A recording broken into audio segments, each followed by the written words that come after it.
Juste avant qu'on commence, je pense qu'il est très important pour vous que vous alliez me suivre sur Instagram. Tous ceux qui ont précommandé le manga Fragment, il y a les informations quant à son déroulement. Et je vais aussi me mettre à poster quelques croquis, quelques dessins d'un nouveau projet manga. Enfin, c'est la plateforme où je suis le plus facilement joignable. Vous allez voir, je suis très drôle en story. Sur ce, bon visionnage. Le perfectionnisme n'est pas seulement une qualité de caractère, c'est une vision du monde entière. Le perfectionnisme est un sentiment profond que nous ne sommes jamais assez et que nous pouvons toujours faire mieux et être meilleurs. En conséquence, nous vivons dans un monde perpétuel de déficit. Nous nous sentons toujours mal dans notre peau et ou dans celle des autres. Thomas Curran, The Perfection Trap. Dans ce nouvel épisode du Motif Podcast, on va s'attaquer à un sujet très épineux. Pour moi, c'est le changement de mentalité le plus important à faire pour tout artiste, mais même pas que pour toute personne qui cherche de l'amélioration dans sa vie. Ce podcast est à écouter réellement en entier, car il a le potentiel de vous faire voir le monde différemment. Il a le potentiel de faire diminuer votre peur, vos angoisses par rapport à vous et à votre travail, et à vous libérer pour que vous puissiez passer à l'action le plus fréquemment possible.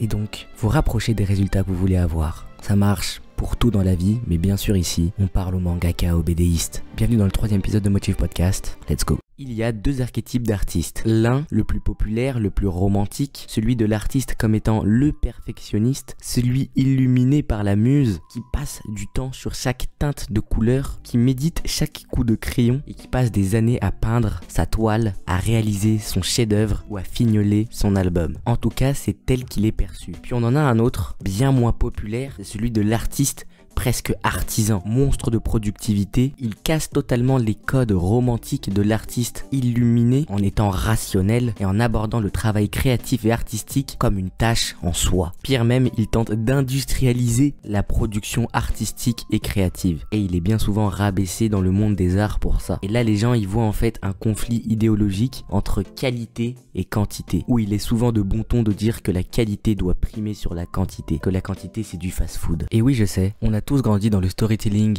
du premier archétype et au fond de nous, on veut tous un petit peu incarner ce mythe. Mais laissez-moi vous dire que si vous voulez vraiment progresser et vraiment vous rapprocher des artistes, des mangakas, des BDistes que vous adorez, vous devriez sûrement, et même sans aucun doute, adopter le deuxième archétype. Mais on va voir que le perfectionnisme n'a pas que du mauvais. On va voir à la fin comment l'utiliser à bon escient. Mais avant toute chose, pour que vous compreniez ce que je vais dire, il faut que vous compreniez que vous et moi on a le même objectif. On veut faire des bandes dessinées, des mangas, des œuvres d'art qui marquent les gens. Et ce n'est pas parce qu'on va produire énormément d'œuvres que ça va marquer les gens. Non, on reconnaît un artiste par la qualité de son travail et non pas par la quantité de son travail. On est bien d'accord. Vous pouvez publier 100 BD. Si vos 100 BD sont nuls, vous n'aurez aucune reconnaissance pour ça. Et si c'est votre objectif, vous ne pourrez pas vivre de votre art. Et d'un point de vue personnel, ça risque de sérieusement entacher votre motivation. On est d'accord là-dessus. Partant de ce constat-là, la plupart des gens vont faire ce calcul. Ils lisent des BD, des mangas, ils voient des films d'animation, des séries d'une extrême qualité, le gratin du gratin de l'industrie. Ils sont marqués, touchés par ces œuvres-là. Finalement, ils se lancent dans un médium, que ce soit le BD, le manga, l'animation, pour tenter de reproduire en jour 1 les œuvres qui les ont tant marqués. Et se frustrent parce que inéluctablement, ça ne sera pas le cas. Et cette frustration mène à une perte de confiance, mène à un manque de passage à l'action, mène du coup fatalement à un manque de progression et ça fait une boucle négative.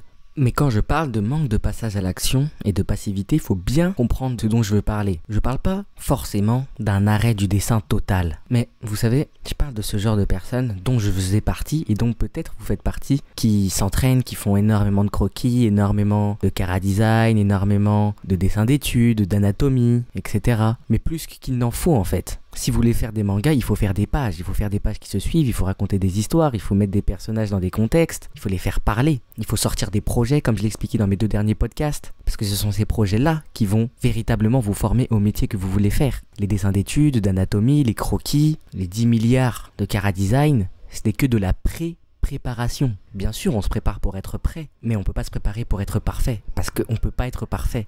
Ce qui va nous rendre presque parfaits, ou en tout cas de meilleur en meilleur, ce sera le fait de se jeter à l'eau quand même, de faire des projets terriblement imparfaits et de les améliorer petit à petit. Et ce genre de mentalité, on peut le voir dans plein de petits détails. Par exemple, le fait de passer trop de temps sur un dessin, sur une illustration, jusqu'à la peaufiner pour améliorer quelques petits pourcentages. Au final, on rajoute des heures, voire des fois des jours de travail sur une illustration, mais sur ces heures-là et ces jours de travail-là, On n'a pas progressé en dessin, on a peaufiné une illustration de quelques pourcentages. Pour optimiser sa progression, fallait mieux arrêter l'illustration à 95% et en recommencer une autre. Parce que c'est l'itération qui fait vraiment progresser. Répéter le processus en entier le plus de fois possible. C'est pour ça que les mangaka notamment font plein de petits one-shots. Parce que ça les force à recommencer la boucle du processus de la création d'un manga. Les croquis préparatoires au lettrage. L'itération, comme je dis souvent, c'est la clé. Il faut itérer vite, il faut itérer souvent, il faut itérer beaucoup. Mais pour ça, si vous attachez trop d'émotions et si vous vous attendez à ce que chacune de vos itérations soit parfaite, eh ben vous pourrez pas le faire, c'est totalement contraire au principe. Le problème du perfectionniste, c'est qu'il ne jure que par la qualité de son travail. Il veut le travail le plus qualitatif possible, c'est son seul baromètre. Or, la qualité, au risque de vous surprendre, ça ne dépend pas de vous. Ça dépend de votre expertise à un moment donné. Et cette expertise que vous avez à un moment donné, à ce moment-là, vous n'y pouvez rien. Vous ne pouvez rien y faire si aujourd'hui, là, vous n'avez que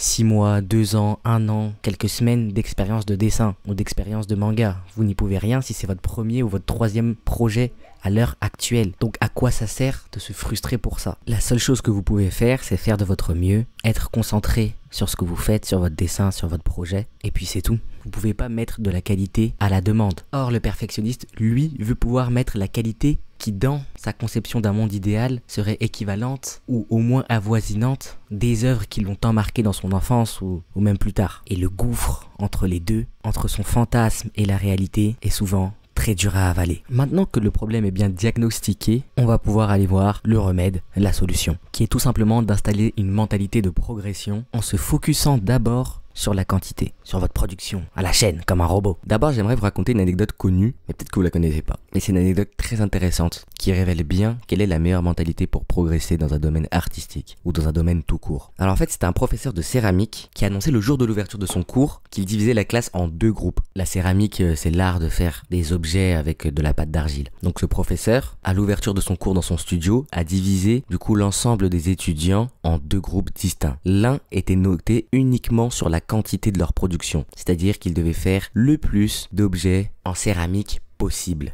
C'est-à-dire que si t'en faisais 15, t'avais une certaine note, si t'en faisais 20, t'avais une meilleure, si t'en faisais 30, t'en avais une meilleure, si t'en faisais une, t'avais la pire. Quant à l'autre groupe, eux, ils seraient notés que sur la qualité du pot. C'est-à-dire qu'ils avaient l'obligation de faire un seul pot, mais qu'il devait être le plus parfait possible. Et c'est un stage qui a duré pas mal de temps. Je crois que l'expérience se déroule sur 1 mois. Ça veut dire que le groupe de droite, le groupe B, avait 1 mois pour produire le pot le plus parfait, quant au groupe de gauche, eux, devaient produire le plus de pots en 1 mois. Et du coup, au moment des évaluations, selon le professeur, et il a été très clair là-dessus, c'est que la totalité des pots, c'est que la totalité des meilleurs pots, c'est-à-dire des pots les plus qualitatifs, a été faite par le groupe de gauche, par le premier groupe, celui qui devait bosser en quantité et qui devait en faire le plus possible. Et ce qu'il a remarqué avec le groupe de droite, ceux qui ne devaient faire qu'un seul pot, c'est qu'ils étaient restés très longtemps sans ne rien faire, à théoriser sur la perfection, mais finalement que la qualité de leur pot était assez médiocre. Et je vais vous mettre l'étude en description, mais cette étude nous montre bien la mentalité qu'on doit aborder si on veut vraiment bien progresser dans un domaine. Et c'est ce qui nous intéresse, c'est la bande dessinée, c'est-à-dire qu'il faut d'abord se noter en termes de quantité de production. Parce qu'en fait, chaque page, chaque manga, chaque one-shot, chaque BD que vous faites vous rapproche du niveau que vous voulez. Faut un petit peu voir ça comme dans un jeu vidéo. Genre par exemple Pokémon. Chaque monstre que vous allez combattre, chaque dresseur que vous allez combattre va augmenter la barre d'expérience de votre Pokémon jusqu'à la compléter. Pour qu'il passe au niveau suivant et qui, pourquoi pas, par la suite, évolue. Il faut garder en fait cette mentalité jeu vidéo bien présente à l'esprit. Comme ça vous pourrez adopter la mentalité de tryhard et surtout la mentalité de farm. C'est-à-dire que quand, je reprends l'exemple de Pokémon, tu devais monter un Pokémon à un niveau suffisant par exemple pour la ligue, et bah t'allais farmer dans les hautes herbes. T'enchaînais les Pokémon à la chaîne, à la chaîne, à la chaîne, à la chaîne, et ton Pokémon devenait de meilleur en meilleur. Bah il faut le voir un petit peu comme ça, dans votre pratique artistique, pour vos pages, pour vos one-shots. Faites-en plein.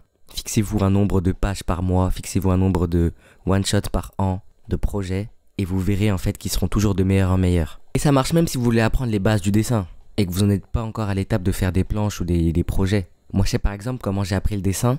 C'est pendant 1 année, chaque matin, c'était tous les jours avant d'aller à l'école, je faisais 2 heures de modèle vivant, c'est-à-dire que je passais des photos modèle vivant et je faisais des croquis rapides pour capturer la pose, pour capturer l'anatomie, et je devais remplir le plus de feuilles dans mon carnet possible. Donc avec ça, j'ai appris à dessiner des poses, des personnages, que ce soit des femmes, des hommes, des enfants, avec des vêtements différents, mais dans plein de positions, tellement j'ai fait de la quantité. Et c'est ça qui m'a fait progresser. Donc en fait, tout l'enjeu du truc, c'est de changer votre engagement émotionnel. Vous devez plus mettre votre engagement émotionnel dans le résultat, vous devez le mettre dans le processus, dans l'itération. Et ça, c'est très compliqué. Ça va vous demander du temps, mais il faut le faire. Et bien sûr, il faut quand même être 100% focus quand vous bossez. Être vraiment concentré, être vraiment à fond pour que chaque itération vous fasse véritablement progresser. L'idée, ce n'est pas de faire du gribouillage, de faire masse, mais c'est quand même à chaque itération d'être de plus en plus concentré, de plus en plus focus pour qu'à chaque fois, ça vous fasse vraiment progresser. Ça me rappelle que la fois où j'ai le plus progressé en termes de bande dessinée, en termes de narration de bande dessinée, c'était lorsque sur le serveur Discord de la troupe, on avait organisé le défi strip, le tout premier, où l'objectif c'était de faire une mini bande dessinée, un strip, une certaine quantité par semaine. Moi j'avais choisi 1 par jour, il y en avait même qui avaient choisi 2 par jour, d'autres 3 par semaine. C'était assez éreintant, c'était assez chaud, mais ça m'a tellement fait progresser parce que t'es obligé d'avoir des idées différentes chaque jour, d'essayer de faire rire, d'essayer de provoquer une émotion, ce qui fait que j'ai tellement progressé en termes de bande dessinée là-dessus. Pour ceux qui veulent, la toute première vidéo de la chaîne parle justement du défi strip qu'on avait fait à l'époque. Mais alors, comme je l'ai dit en début de podcast, on est bien d'accord que ce sont la qualité de vos œuvres qui feront la différence. Dans l'histoire, on retient les artistes les plus qualitatifs, les plus originaux, les plus brillants. Les Alex Ross, les Richard Williams, les Kentaro Miura, les Hayao Miyazaki. En effet, c'est vrai, mais déjà ce qu'il faut savoir, c'est que tous ces artistes-là ont énormément produit pour se former et pour trouver leur style. Mais surtout, et c'est là où je veux venir sur ce que j'appelle le bon perfectionnisme, c'est que ces grands artistes-là ont décidé d'être ultra perfectionnistes sur un domaine en particulier, sur un détail en particulier du dessin. Et c'est ça qui crée leur force, leur originalité, leur spécificité, et ça vraiment, je trouve que c'est quelque chose qu'il faut développer dès le début de votre apprentissage, parce que ça payera de dividendes plus tard. Par exemple, Kentaro Miura, lui a décidé de passer énormément de temps sur les textures dans ses planches, que ce soit les textures des bâtiments, les textures des armures, les textures des monstres. C'est le domaine où il a décidé de passer le plus de temps, plus que n'importe quel autre. Et du coup, ça fait le charme de son style, de ses planches. Hayao Miyazaki, c'est sur les univers qu'il crée. Il passe énormément de temps en pré-production, il fait même des voyages pour bien s'inspirer, énormément de croquis préparatoires, pour pleinement s'immerger, pour avoir de bonnes idées et pour fidèlement représenter l'univers qu'il veut. Prendre un autre exemple, Hideaki Anno, il a passé énormément de temps à construire la psychologie de ses personnages dans Neo Genesis Evangelion, beaucoup plus que ce que faisaient les autres scénaristes de Japanimation à son temps. Mais par conséquent, il a un petit peu délaissé la structure du scénario, la logique de son univers.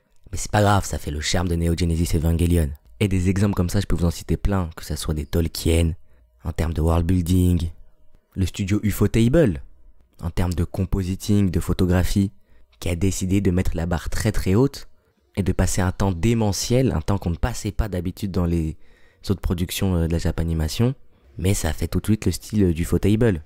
Donc en fait, il faut aussi vous trouver un point, un domaine précis où vous serez intransigeant et donc limite perfectionniste. Ça peut être un point au niveau du scénario, au niveau du lore, au niveau du dessin même, au niveau du rendu. Par exemple, chez Poisson Labo, lui, c'est l'anatomie. L'auteur de Dragon Ball Kakomei, il veut vraiment avoir l'anatomie la plus parfaite, la plus fine possible. Moi, ce serait plus les chara-design. Je réfléchis énormément à mes chara-design, j'itère beaucoup là-dessus, je passe beaucoup de temps, un temps qu'on pourrait qualifier de disproportionné là-dessus. Mais par conséquent, les autres étapes du dessin, que ce soit le scénario chez moi, ça va extrêmement vite. Pareil pour le rendu en trame, etc. Quand j'en mets, ça va extrêmement vite. Donc voilà, faut faire un trade. Il faut pas avoir peur de le faire parce que c'est ça qui fera votre style, c'est ça qui fera votre charme. Et une dernière astuce pour vraiment être un bon perfectionniste, un perfectionniste productif, un perfectionnisme qui vous poussera vers l'avant et qui vous poussera à vous améliorer, ça serait de monter le niveau de pression sur chacun de vos projets. Monter le niveau de pression, monter le niveau d'ambition et aussi installer une espèce de rivalité saine en rejoignant par exemple un groupe.